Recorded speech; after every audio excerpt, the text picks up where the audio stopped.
দক্ষিণ শালমারা মানকাচরে আটা কেলেঙ্কারি, রেশনের আটা যোগানের নামে ঠিকাদারের বৃহৎ কেলেঙ্কারির অভিযোগ। ৫-৬ বছর ধরে রেশন কার্ডের হিতাধিকারীরা সরকারি আটা থেকে বঞ্চিত, এমনটাই অভিযোগ। এ নিয়ে বিস্তারিত জানাতে আমাদের ফোন লাইনে রয়েছেন মানকাচর থেকে আমাদের প্রতিনিধি কবির মণ্ডল। আটা কেলেঙ্কারির অভিযোগ উঠছে মানকাচর থেকে। কবির, কি অভিযোগ?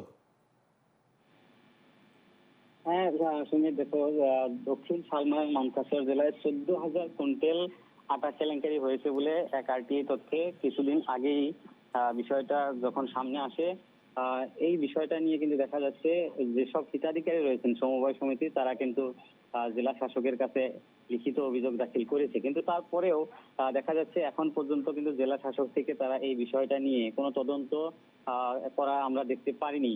কিন্তু বিপরীতে বলতে হবে যে কিছুদিন আগে যেটা বিধানসভা অধিবেশন হয়েছে, সেই অধিবেশনে যোগান মন্ত্রী রঞ্জিত কুমার দাস তিনি নিজে বলেছেন যে প্রত্যেকটা জেলায় কিন্তু এখন তারা সমবায় সমিতির জড়িয়েতে হিতাধিকারীদেরকে তারা আটা দিচ্ছেন। কিন্তু দেখা যাচ্ছে যে মানকাছরে বিগত ৫-৬ বছর থেকে কোনো একজন হিতাধিকারীও ১ কেজি আটাও তারা পায়নি। অথচ যোগান মন্ত্রী কিভাবে এই কথাটা বললেন, আর সেই বিষয়টা নিয়ে এখন দেখা যাচ্ছে মানকাছরের যেসব হিতাধিকারী বা সচেতন মহল রয়েছেন তাদের মাঝে কিন্তু প্রতিক্রিয়া সৃষ্টি হয়েছে। যোগান মন্ত্রী আসলে মিথ্যা অভিযোগ দিয়ে মিথ্যা তথ্য দিচ্ছেন নাকি তাকে নিয়ে প্রশ্ন তুলছেন। আর এই বিষয়টা নিয়ে এখন দেখা যাচ্ছে দল সংগঠনও কিন্তু তারা সরব হয়েছেন। তারা দাবি তুলছেন যে এই বিষয়টা তদন্ত হওয়ার প্রয়োজন আছে।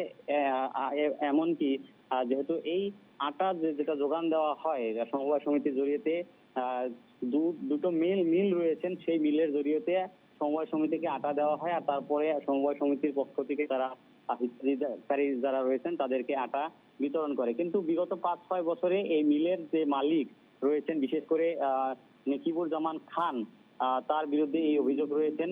প্রায় ১৪,০০০ কুইন্টাল আটা তিনি আত্মসাৎ করেছে বলে অভিযোগ তুলেছেন স্থানীয় যেসব হিতাধিকারী। আর এই বিষয়টা নিয়ে জেলা প্রশাসন কিভাবে তারা পদক্ষেপ নেন সেটা কিন্তু পরবর্তী সময়ে লক্ষণীয় হবে।